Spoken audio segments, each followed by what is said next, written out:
prepared yet. You need to try and pick off the units as... Look at the shields on the mark. Oh my god, the drone's gonna take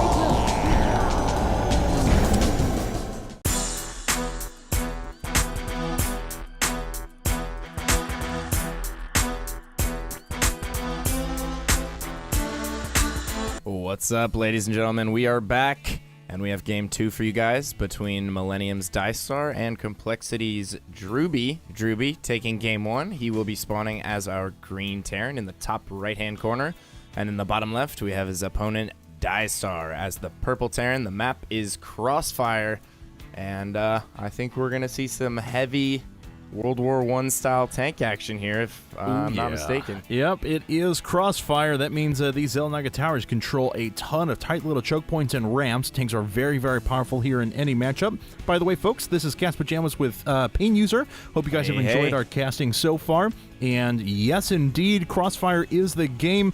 The question is not, are these guys going to produce tanks? It's really how many and how effectively are they going to use them? You know, we're going to have to think of a name for ourselves. You know, there's the casting Archon. We can't be the casting Archon. I think it was someone on Team Liquid said that Cats User, and I actually think that's hysterical. The Cats User? The Cats User. I can dig that. I can work with that. It's better than Pain Cat. That's for sure. Neither player really up to anything just yet. I don't think that we will see that same gasless 1-Rax FE out of Drewbie, just because it's a little bit more risky on this map, and then also you leave yourself much more vulnerable to, and both players dropping their gases right now. You leave yourself much more vulnerable to some kind of a gas-based push. Yeah. Assuming that you do go with the gasless, a player can do a Marine tank Banshee push on a Marine tank medevac push with early siege, and on a map like this, there's virtually no way to prevent something like that if you're doing a gasless, so it's just not that safe at all. And then also, Reapers are so good on this map, just for controlling both of the Xel'Nagas, and then also just for that added scouting information. There's 3 different avenues into the bases, but just primarily for holding the Xel'Nagas. Reapers are so good on this map. Yeah, absolutely, absolutely. And the map control is of the essence here because, I mean, it's extremely difficult, especially with the relatively immobile Terran army, to escape the vision of the Xel'Nagas. You just have to fight kind of World War I trench warfare style and take control of those, and that's kind of the gains you make on this map. Diestar is going to send up 1 Marine now, and he is going to go right back into a Tech Lad barracks, so he is going to start with that Reaper. Factory already coming up for Drewbie. He has not started his second gas yet, and if he's planning to do some sort of a tank push, he'll have to start that pretty soon. Oh, 2 Marines going head-to-head in the middle of the map, and it looks like Drewbie's going to get the best of that engagement.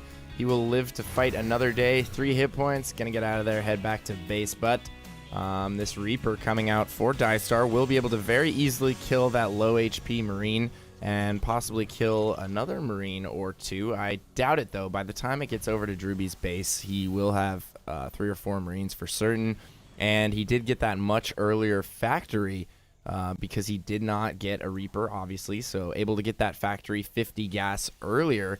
And Diestar has not created a factory yet. He went for a very quick command center, and just now adding his 2nd and 3rd Raxes. He is up to 150 gas now almost, so I feel like his build is just not optimized to the fullest here. He hasn't started doing anything with that gas yet. He is getting a 2nd Reaper out, so he's probably going to do a little bit of a timing push here. There are a ton of Marines and a Hellion out on the field for Drewbie right now, and Drewbie, I feel like, really has the superior army. Diestar does not have anything to deal with this, and it looks like this Reaper might get caught out in the middle of the field, and it is going to get taken out, and now he only has a handful of units back at his natural to defend here and a single bunker, but it's not going to be up in time. No, it's not at all, and Drewbie comes in right away. There is the 1 Hellion out. There's also a Marauder following this. That's going to be able to tank some shots. That Reaper is going to have to move back. He's sacrificing a couple of his SUVs to go ahead and buffer the damage. I actually don't think he lost one there, though, so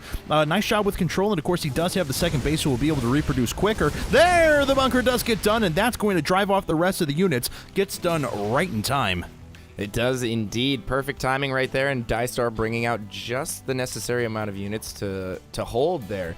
That was very important. Drewbie could have gone for a run by there, and I think maybe inflicted a good amount of damage in the main, but that Marauder came out in a very timely fashion, and, you know, Hellions and Marines not in small numbers. Marauders just a great tank for those types of units, and that starport has gone unnoticed. Drewbie will be following this up with a Banshee after the medevac here. He's looking to ferry some of these units straight into the main. I don't know if he's going to pick up any Marines. He looks to just be content with sending those Hellions in there. Stim is not done yet. There is no concussive shells, so is Drewbie going to pressure the front and try and run by this bunker with the Marines and possibly drop the back at the same time? No, he's just going to go with the drop here. Diestar all over that. Yeah, Diestar is really, really aware right now, and he also has a ton of units sitting back in his main anyway, so these drops are going to do little to nothing, and it forces Drewbie to pick up right away again. Now he drops down his Hellions. Once again, not really sure why. Diestar does run in with a couple of these SCVs, though. Will get those killed. Only one Hellion has gone down. Drewbie did not run his units through the front, though, so this bunker has not taken any damage, but still, I don't think that's enough damage done yet for Drewbie to justify the cost of this infrastructure. He's really going to have to get a lot of damage done with this Cloaked Banshee. Yeah, I mean, Drewbie still hasn't dropped a second command center. He's just playing this one base style, and there we go, just now dropping a command center in his natural. He is going to go ahead and try and drop the main once again here, but Diestar, stimming his entire army right there. I don't know if I agree with that at all. No. It didn't seem necessary, and, I mean, why stim all the Marauders there?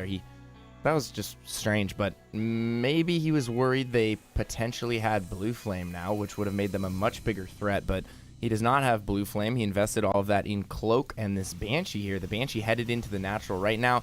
First turret is just about to go down for Diestar. He's adding turrets. Those are going to be so important in fighting this off, but that Banshee coming in right now. Cloak is just about to finish. It is done now, so he's going to be able to work on the SCVs, killing this building this turret for quite a while now. Yeah, and it looks like the scan does go down. That's going to push the Banshee back. No, the Banshee just engaging those Marines, but now the missile turret is done. We see another 2 missile turrets being put up as soon as possible for Diestar. He's trying to get whatever he can done here, but Drewbie's actually delaying over at the natural, not really doing a lot of damage, and that's going to allow the rest of these turrets to get up for Diestar. Yeah, I feel like Drewbie could find a sweet spot with that Banshee. There it is. He needs to move in a little bit closer here. Be a little bit more careful. Okay, yeah. And the scan goes off, and he will be able to pick off that Banshee. Wow. And Drewbie, not getting enough done with that Banshee to warrant the amount invested here. One thing Drewbie does have going for him, he already has a tank out. He's building up a small bio ball here. He does have Stim as well, and that one medevac. So the eventual push from Drewbie is going to be pretty powerful here. He does have a second tank now grouping up. Combat shields still not finished, but then again, and this Viking is just ruining his day. It's going to be able to ward off that Banshee immediately. Wow. There's a second turret up now for Diestar as well, so he is completely defended against the Cloaked Banshees now. Doesn't really have anything to worry about in that regard.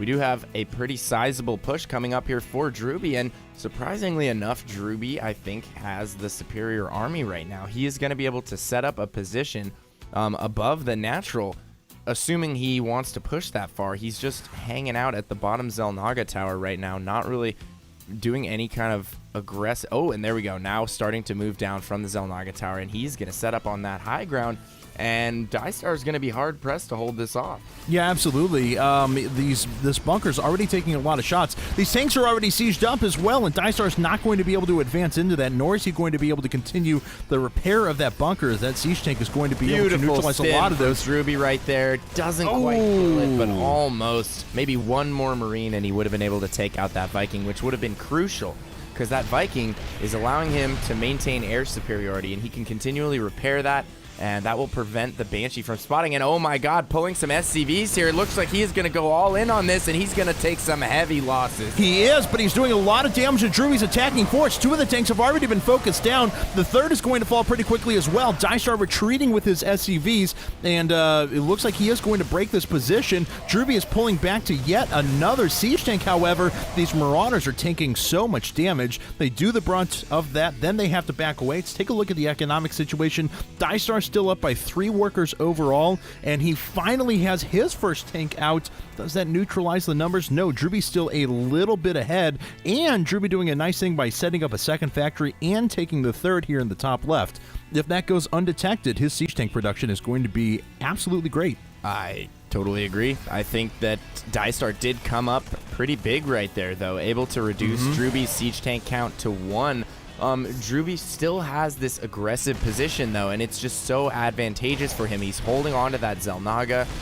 He's controlling the bottom half of the map. He's really dictating where Diestar can move his units, but Diestar, if he continues to kill these small groupings of Drewbie's army, and it looks like he is going to engage here at the Xel'Naga, stimming all of his units and heading in. Drewbie not going to be able to get out of there in time, is going to lose both of these siege tanks at the minimum, and Diestar continuing to press forward here. Might stim again, and we do have another engagement going off, and Diestar getting the best of this. I think he is going to come up here.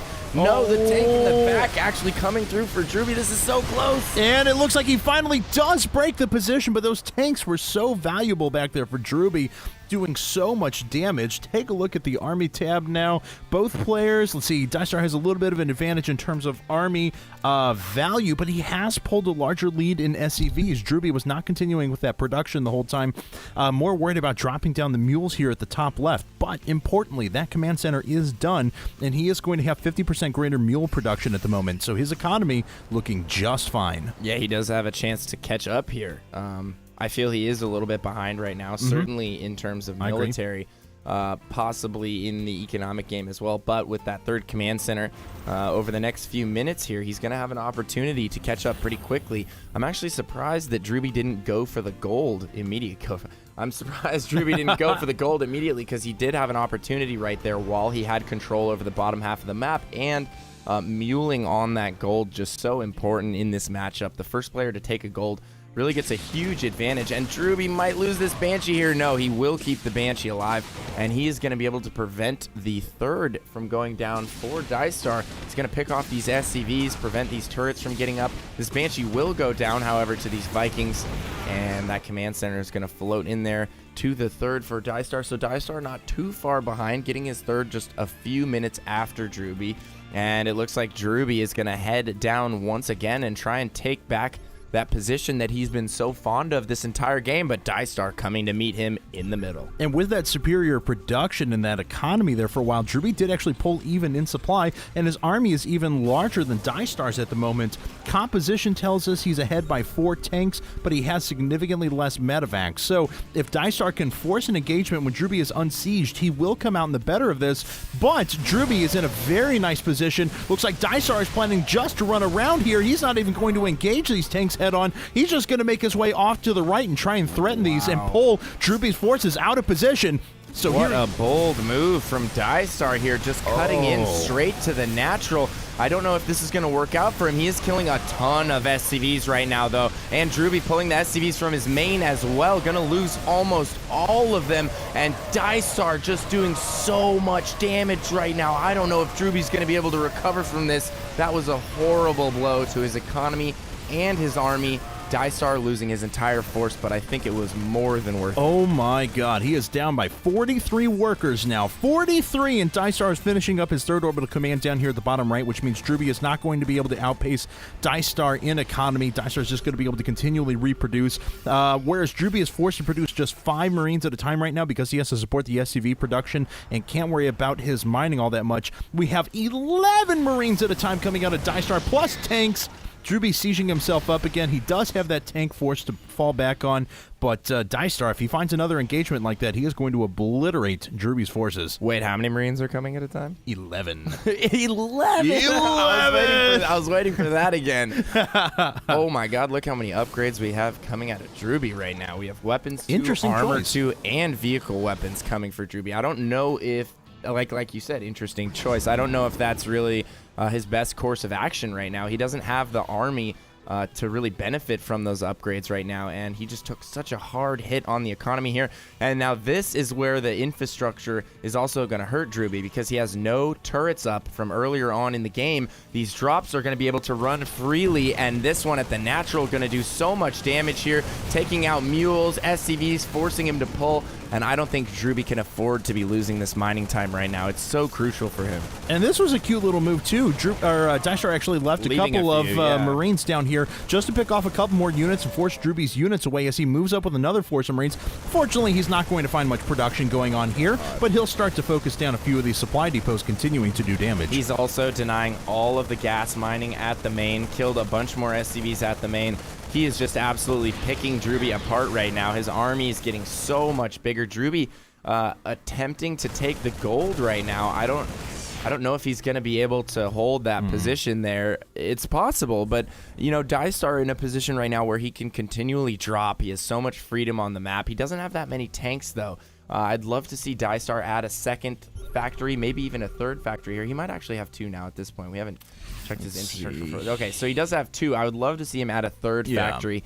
Floating 900 gas at this point in the game, and he might get caught a little bit out of position here. 2 tanks up in front, going to get taken out immediately, and that is not good for Diestar. He's already down on the tank count, just getting farther and farther behind, losing little engagements like that, but he has so many medevacs, and wow, loading up all his medevacs and going straight for the natural here. I think he might actually be able to kill the orbital outright and get out of there in time before Drewbie can react, and Drewbie really needs some missile turrets. And Drewbie is trying to move back right now as fast as he can because he sees this coming. A lot of damage being done to that orbital. Command dies immediately. What a Diestar snipe. picks right back up and moves away. All the mules that were there, all the production that was there, gone 100%. Drewbie did manage to get his SCVs away, but yeah, the base is gone. He's only transferring some SCVs down to his gold now, and now he's they're supply going to capped. go right back into the main here. Drewbie getting played a little bit here, kind of like a fiddle. Moved his entire army back to the natural. You know, Diestar just doing a great job of controlling the ebb and flow of the game right now. He's basically forcing Drewbie to move his army, and now Drewbie moving his entire army to the main to deal with this. Diestar could actually take an aggressive position in the middle of the map, and wow, it looks like another orbital might go down. No. Dropping a mule to repair that, gets it down to 70, 50.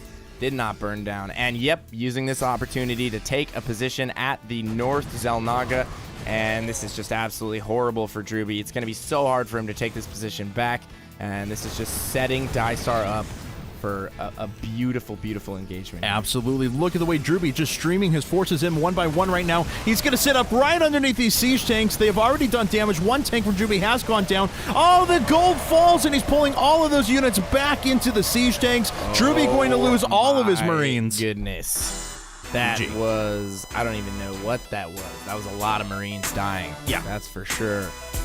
Civil War, maybe? Yes, I think so. Charge! Right? Yeah. The invention of the cannon is almost what that looks like right there. We have Marine body parts flying all over the screen. I believe there might be one last guy in there. See? Oh, there's a couple. The flag bearer. Oh, man. Anyways, Drewbie, you know, just getting a little bit outplayed there. Diestar really just played a phenomenal game. Yeah, certainly. I loved his approach the entire time as well. You know, we were expecting this to dissolve into tanks versus tanks positioning and more things like that. Diestar kind of skirted that engagement. All he was doing was, you know, he had the very slow tank production.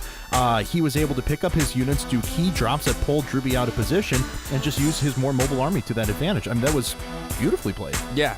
I mean, I said it earlier. He almost played him like a flute, but...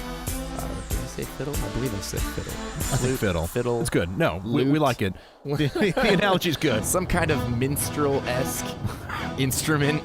But yeah, it was the drops really that did it for me, and also the fact that Drewbie opened up with those Banshees actually worked against him in multiple ways. Not only was Diestar prepared from it, not only did Diestar take virtually no damage from the Banshees, it also set him up with the infrastructure to have all those turrets going into the mid and late game. So all drops, eventual drops from Drewbie were just completely null and void, and Drewbie not having any turrets of his own was so vulnerable to those drops in the mid and late game that Diestar had free reign at the natural, he had free reign at the main, and was able to kill both those, or no, he killed one orbital, almost killed the main orbital, but yeah, that was just irrecoverable. So The series is all tied up, and we are going to be going to a third game here. So don't go anywhere, guys. We'll be right back. Stay tuned.